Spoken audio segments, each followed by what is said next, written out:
할렐루야. 네, 오늘 주님의 거룩한 날, 주의 전에 오신 여러분들을 주의 이름으로 환영하고 축복합니다. 자, 옆 사람과 인사합시다. 반갑습니다. 권사님 성령 충만하세요. 여러분, 오늘 여러분들이 이곳에 오실 때 성령께서 함께 하셨습니다. 또 예배 끝나고 돌아갈 때도 성령이 함께 하시고, 또 내일 직장에 출근할 때도 성령이 함께 하시고, 우리가 한 주간 동안 어디에서 무엇을 하든지 성령께서 함께 하시는 줄 믿습니다. 오늘 저는 요한계시록의 말씀을 통해 은혜를 나누려고 합니다. 요한계시록은 사도 요한이 전도하다가 잡혀가지고 반모섬에 유배를 당하는데, 그 반모섬에서 하나님께서 이 요한에게 천국의 환상을 보여주십니다. 그 환상을 보고 그 환상의 내용을 소아시아에 세워진 7교회에 보낸 편지가 바로 요한계시록입니다. 요한계시록은 총 22장으로 되어 있는데 1장부터 3장까지는 서론에 해당되고 4장, 5장은 천국에서 성도들과 천사들이 예배드리는 장면이 나와 있고, 6장부터는 본격적인 심판이 시작이 됩니다. 요한이 천국에서 본 환상의 모습이 어떠냐? 하나님의 보좌가 가운데 있고요, 오른쪽에 어린 양 예수가 서 계시고, 보좌 주위에 24개의 보좌가 있는데 그 보좌에 24장로들이 앉아 있습니다. 그리고 그 오른쪽에 또 4생물이 있습니다. 4생물은 천사들을 상징하고요, 24장로들은 구원받은 성도들을 상징합니다. 저는 오늘 본문의 말씀을 가지고 24장로들의 예배라고 정했는데요, 천국에서 드리는 예배를 통해서요, 지금 우리가 드리는 예배를 다시 한번 점검해보고, 우리가 드리는 모든 예배가 하나님이 받으시는 향기로운 예배가 되기를 주의 이름으로 축원합니다. 24장로들의 예배 첫 번째, 보좌에 앉으신 이 앞에 엎드렸고 경배했다. 10절 읽어봅니다. 24장로들이 보좌에 앉으신 이 앞에 엎드려 경배하고 아멘. 여러분, 24장로들이 누구 앞에 엎드렸다고요? 보좌에 앉으신 이 앞에, 살아계시는 이 앞에. 그분이 누굽니까? 바로 전능하신 하나님이십니다. 태초에 천지를 만드시고 지금도 이 모든 우주와 지구를 운행하시는 분, 이 모든 세계의 창조자, 바로 전능하신 하나님, 그분 앞에 엎드렸다 그 말이에요. 여러분, 사람은 피조물이지요. 하나님이 만드신 피조물입니다. 그 어떤 사람도 예배를 받을 수 없습니다. 찬송을 받을 수 없습니다. 왜냐? 사람은 하나님이 만드신 피조물이거든요. 우상, 천사들, 그 어떤 것도 찬송의 대상이 될 수 없습니다. 찬송을 받으실 분은 바로 전능하신 하나님밖에 없는 거예요. 믿습니까? 그래서 11절에 보니까는 영광과 존귀와 권능을 받으시기에 합당하시다. 영광과 존귀와 권능을 받으시기에 합당하신 분은 오직 한 분, 바로 전능하신 하나님이신 줄 믿습니다. 사도행전 14장에 보면 바울과 바나바가 1차 전도 여행을 다니는데요, 루스드라고 하는 곳에 도착을 합니다. 이 루스드라에서 태어나면서부터 안진뱅이 된 사람을 만나는데, 바울이 예수의 이름으로 안진뱅이를 일으켰어요. 동네가 막 팔칵 뒤집혔지. 태어날 때부터 안진뱅이였는데 수십 년 그렇게 살았는데 어느 날 갑자기 벌떡 일어나 동네가 다 발칵 뒤집혀가지고 사람들이 막 거리로 나와가지고요, 바울과 바나바를 보고는 이들은 사람이 아니고 하늘에서 내려온 신들이시다. 그리고 그들이 말하기를 바나바는 제우스라 하고 바울은 그 중에 말하는 자이므로 헤르메스라 하더라.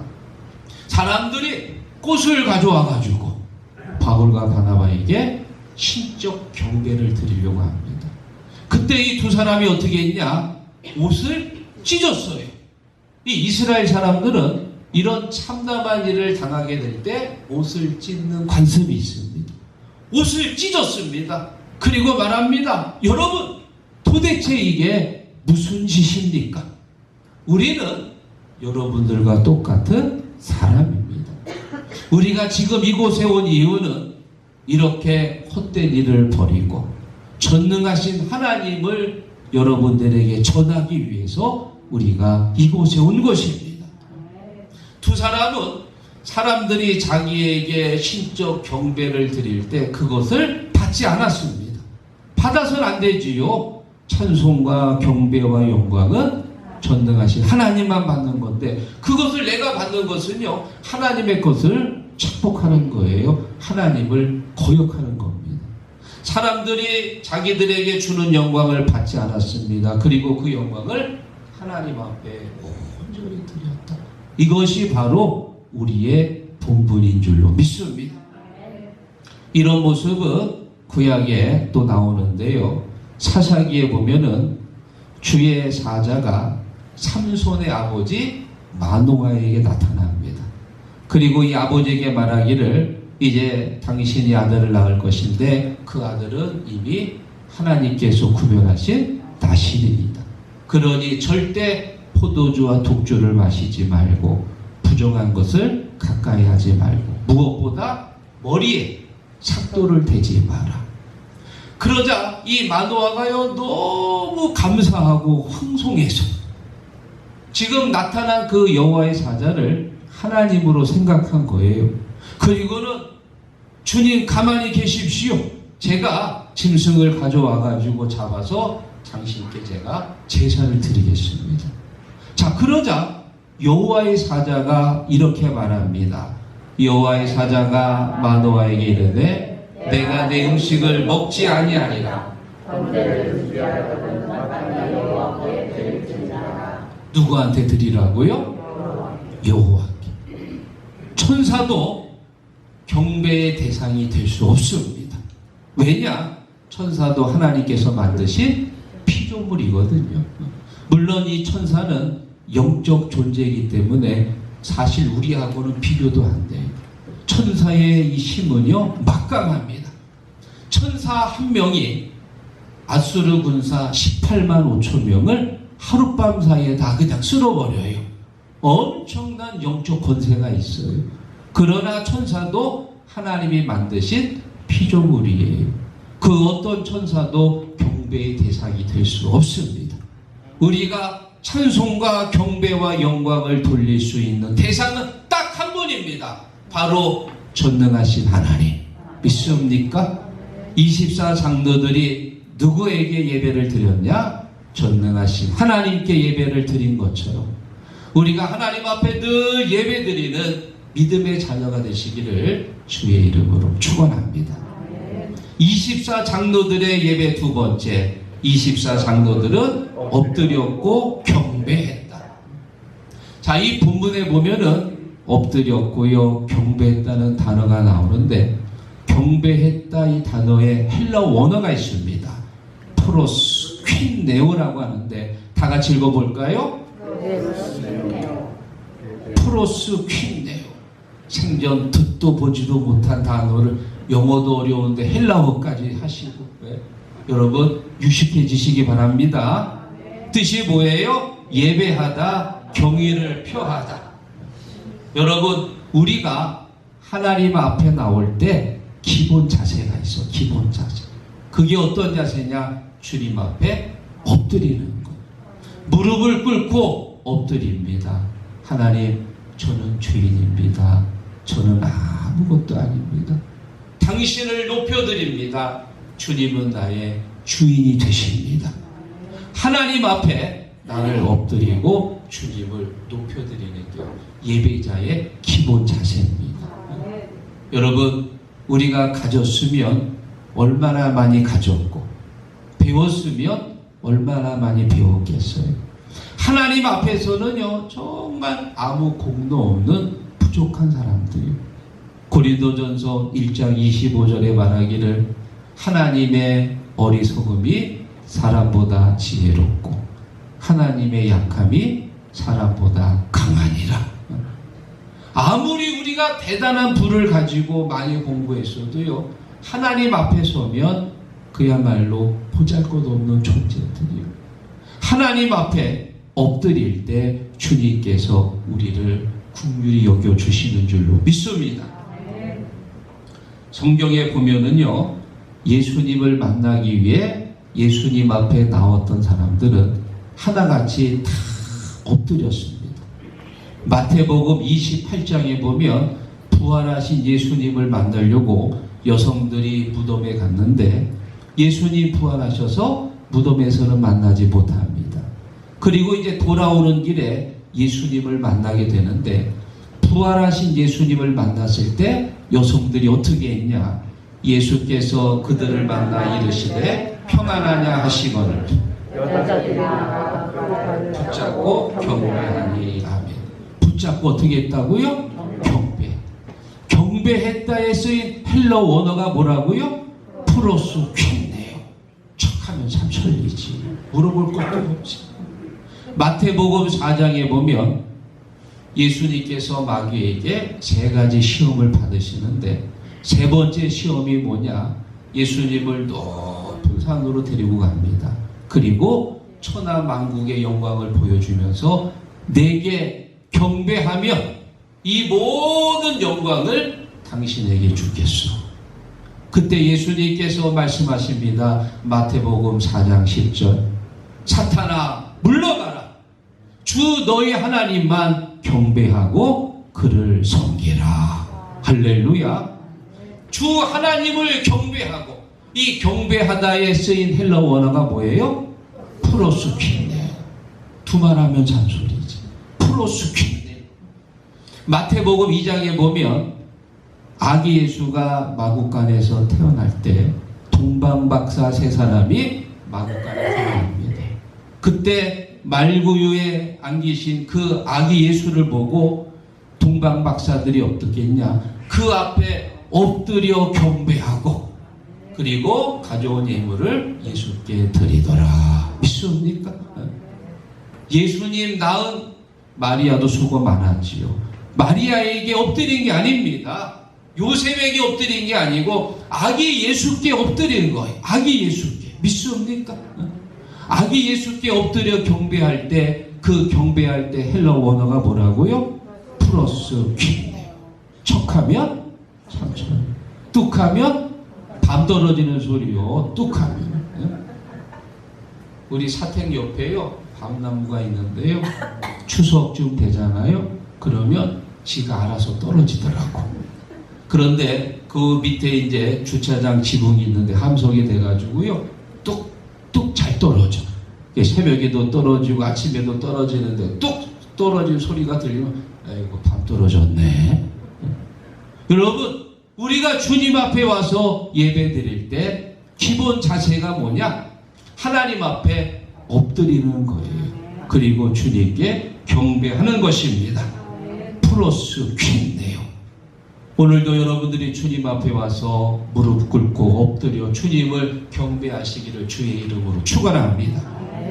모든 운동에는요 기본 자세가 있습니다. 제가 중학교 1학년 때 체육 선생님이 오더니 내 팔뚝을 이렇게 만져요. 괜찮은데? 따라와? 그러더니 따라갔더니 역도장으로 끌고 가더라고. 본의 아니게 역도를 배웠어요. 끌려가가지고. 역도의 기본 자세는 어깨만큼 다리를 벌리고 앉아서 양팔을 벌려가지고 봉을 잡는 게 기본 자세입니다. 또 중학교 2학년 때는 또 유도를 조금 배웠는데요. 유도는 두 손을 앞으로 내밀어 가지고 상대방이 뭘 잡아야 돼요? 도복을 잡는 거예요. 옷을 잘 잡아야 돼요. 도복을 잘 잡으면 그게 이제 좋은 점수를 딸 수 있습니다. 감리교 신학대학 다닐 때는 검도를 한 2년 정도 해봤는데요. 그래도 검도가 제일 폼이 좋더라고. 앞발을 내밀고 뒷발은 이제 하고, 그리고 허리에 힘을 주고는요 빳빳하게 서 있는데, 그래도 검도 자세가 제일 그렇듯하더라고. 운동은 기본 자세에서 공격이 나오고 수비가 나오는 거예요. 기본 자세가 흐트러지면 수비도 어렵고 공격도 어려운 거예요. 그러면 예배의 기본 자세가 뭐냐? 하나님 앞에 나를 엎드리는 거예요. 믿습니까? 하나님 앞에 엎드려서 주님을 높여드리는 거예요. 주여, 저는 죄인입니다.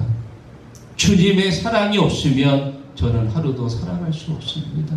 모든 영광 주님 앞에 드립니다. 믿습니까? 이게 뭐라고요? 예배의 기본 자세. 주님의 높고 위대하심을 내 영혼이 찬양하네. 주님의 높고 위대하심을 내 영혼이 찬양하네. 믿습니까? 우리가 매주일 주님 앞에 와서요 24 장로들처럼 주님 앞에 엎드려 경배하는 프로스퀸데요, 그런 예배의 자세가 되기를 주의 이름으로 축원합니다. 24 장로들의 마지막 세 번째, 자기의 관을 보좌 앞에 드렸다.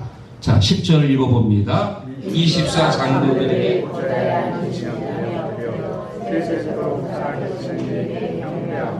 자기의 관을 보좌 앞에 드리며 이르되 아멘. 여러분, 24 장로들이 주님 앞에 뭘 드렸다고요? 자기의 관을 드렸다. 이 관이라고 하는 건 면류관이에요. 면류관. 자기가 받은, 상급으로 받은 이 귀한 면류관을 주님 앞에 아낌없이 드린 거예요. 왜 드렸을까요? 받은 은혜가 너무 감사해서, 구원받은 감격이 너무 감사해서 그 귀한 자기의 면류관을 아낌없이 드리는 거예요. 여러분, 면류관이 뭡니까? 우리가 이 땅에 살면서 열심히 기도하고 열심히 11조 드리고 열심히 봉사하고 열심히 속해드리고 새벽마다 와서 늘 기도하고, 때로는 신앙생활 하다가 섭섭할 때가 있었어요. 사람들이 나를 몰라주고 기도한 대로 이루어지지 않을 때 마음에 섭섭함이 생깁니다. 그러면 한두 번쯤 아마 여러분 중에서도 내가 교회를 다른 데로 옮겨볼까? 교회를 좀 떠나볼까? 그런 생각 해슈 안 해슈? 해슈. 뭘 자랑이라고 큰 소리로 얘기해, 속으로 얘기해야지. 그럴 때가 다 있었습니다. 그럼에도 불구하고 참고 또 참고 선한 싸움을 싸우고 달려갈 길을 마치고 믿음을 지켰을 때, 그때 우리가 주님 앞에 가면 주님께서 나한테 이렇게 말씀하시는 거예요. 착하고 충성된 종아, 내가 작은 일에 충성하였음에 주인의 즐거움에 참여하지요. 내 머리에 예수님께서 면류관을 씌워주시는 거예요. 믿습니까? 옆에서 천사들이 찬송을 부르면서 나를 축복하는 거예요. 그래, 여러분이 면류관이라고 하는 것은 내가 이 땅에서 수고한 모든 것의 결정체입니다. 상급입니다. 그 귀한 면류관을 주님 앞에 어떻게 했다고요? 드렸다, 그 말이야. 드렸다. 그 귀한 것을 왜 드렸을까요? 받은 은혜가 너무 감사해서, 그 은혜가, 그 사랑이 너무 좋으니까는 그 귀한 면류관마저도 아깝지가 않은 거예요. 지금 우리가 보고 있는 성경은 개역 개정인데요, 세 번역에 보면은 관을 벗어서 보좌 앞에 내놓았다 라고 나와 있고요. 성경 뭐라고 나왔냐? 보좌 앞에 던졌다고 나와. 던졌다. 드렸다보다도 더 강력한 표현. 그만큼 하나도 아깝지 않을 정도로 하나님 앞에 내 관을 하나님께 드린 거예요. 여러분, 그 그런 믿음 되기를 주의 이름으로 축원합니다. 자, 여기 보시면요, 2018년도 584, 이 584의 숫자가 뭘 의미하느냐? 2018년도 우리나라 평창 동계올림픽에서 우리나라가 딴 메달 숫자입니다. 금메달 5개, 은메달, 동메달 4개, 584인데요. 그래서 종합순위 7위를 기록해서요, 아주 대단한 쾌거를 이루었습니다. 자, 그러면 이렇게 메달을 딴 선수는 있지만 따지 못한 선수는 훨씬 많겠지요. 그래서 조사해 봤더니 우리나라는 145명이 참석을 했는데요, 전체적으로 2,925명이 이 선수가 여기에 참석해 가지고요, 15개 종목에서 102개의 메달을 이제 땄는데, 퍼센트로 따지니까는 3.4%예요. 나머지 96%는 열심히 뛰다가 그냥 고향으로 돌아간 거. 메달을 못 딴 선수가 96%에 육박합니다. 그러니까 여러분, 이 메달을 딴다는 게 얼마나 어려운 거예요. 그 메달 따려고 지난 수년 동안 참고 땀 흘리고 애를 쓰면서 그렇게 노력을 했는데, 그럼에도 불구하고 메달을 못 딴 거예요. 여러분, 이렇게 어렵게 딴 메달을 주님 앞에 드릴 수 있을까요? 어렵지요. 이렇게 평생을 수고해서 딴 그 메달을 주님 앞에 드린다. 웬만한 믿음 아니면 드릴 수 없습니다.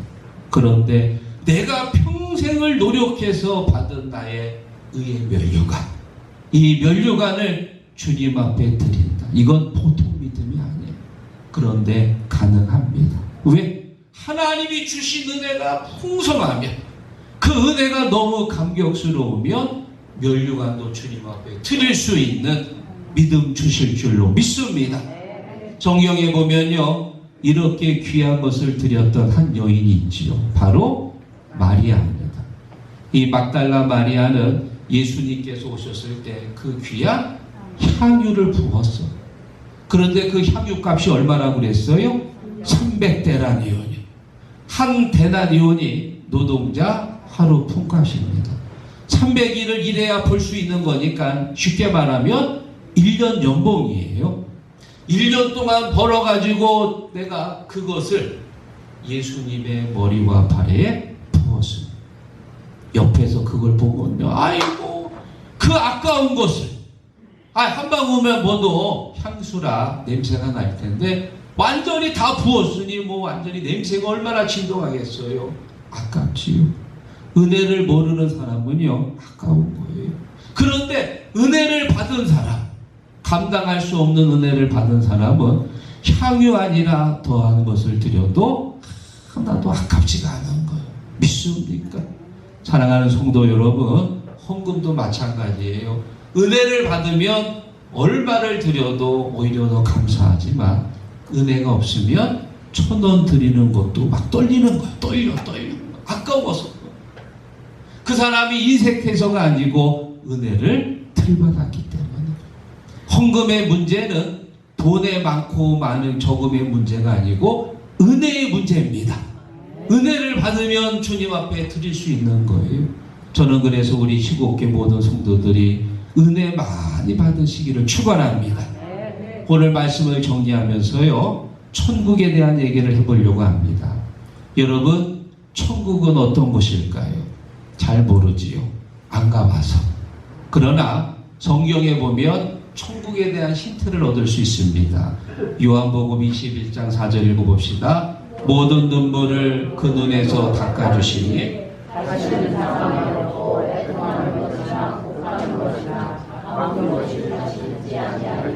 처음 것들이 다 지나갔음이러라. 아멘. 사망이 없습니다. 애통도 없고요. 곡하는 것이나 아픈 것이 다시 있지 아니하리라. 할렐루야. 우리 어르신들 이곳에 사시면서 평생 쭈그리고 앉아가지고 잡초 뽑고 농사 짓고 고구마 캐고 이것저것 하면서 다 허리도 구부러지고 관절 다 나가고, 얼마나 많이 육체적으로 힘이 드십니까? 그런데 천국에 가면 그거 있다 없다? 없슈.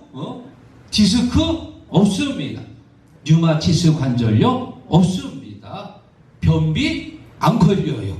치질 없습니다. 감기, 몸살, 코로나 천국에 없습니다. 그곳에 가면은요, 지금 이렇게 나이 드셔서 많이 이제 쭈그러지고 구부러졌는데 그곳에서는요 그렇게 살지 않습니다. 하나님께서 천국에서 살 수 있는 새로운 육체를 우리에게 허락해 주십니다. 우리 성식이도 있는데요, 요즘 공부 힘들 거예요. 아마 국영수에다가. 천국에 가면 국영수 없어. 공부 안 해. 그리고 시험 없습니다. 여러분, 천국이 이렇게 좋다고 그래가지고 혹시 또 너무 빨리 가려고 하지 마세요. 하나님이 부르셔야 가는 거지 내가 막 가려고 이렇게 애쓰면 안 됩니다. 또 혹시 여러분 중에 목사님 천국 이렇게 좋은데 저하고 같이 가시면 안 될까요? 저하고 안 됩니다. 저 지금 가면 안 돼요. 왜? 제 양가 어머님이 지금 살아계시고요, 강화에 외할아버지가 살아계셔. 천천히 갈 테니까 여러분들은 저보다 좀 일찍 가셔야 돼요. 아셨죠? 같이 가려고 하면 안 돼요. 일찍 가셔서 저를 위해 이부자리를 좀 깔아 놓으시고, 그럼 저는 그 다음에 천천히 갈 테니까. 여러분, 천국에 교회가 있을까요? 교회 없습니다. 지금은 온 세상에 교회가 많지만요, 천국에는 교회 하나도 없고요, 예루살렘 성, 하나님의 거룩한 예루살렘 성만 있습니다. 어둠이 없습니다. 우리 주님이 빛이 되시기 때문에. 지금 이 세상하고 천국하고는요 정말 다른, 이전 것은 다 지나갔다. 새로운 세상이 펼쳐집니다. 자, 그러면 제가 하고 싶은 얘기가 뭐냐? 여기서도 있고 천국에서도 있는 게 뭐냐? 그게 뭘까요? 오늘 내가 다 가르쳐 줬는데 예배요, 예배. 네? 여기서도 하나님 앞에 예배를 드리지만요, 천국에서도 여전히 끊임없이 하나님께 예배를 드려. 왜? 하나님께서 우리를 만드신 이유가 그거 있거든요. 이사야 43장 21절, 내가 이 백성을 나를 위하여 지었나니 나를 찬송하게 하려 하심이라. 믿습니까? 사랑하는 시국가족 여러분, 우리가 매주 예배 드릴 때 주님 앞에 찬송과 경배와 영광을 돌리는 거룩한 예배가 되시고, 또 우리가 천국에 가서도 다 같이 만나서 하나님 앞에 영광스러운 예배 드리는 믿음의 자녀가 되시기를 주의 이름으로 축원합니다.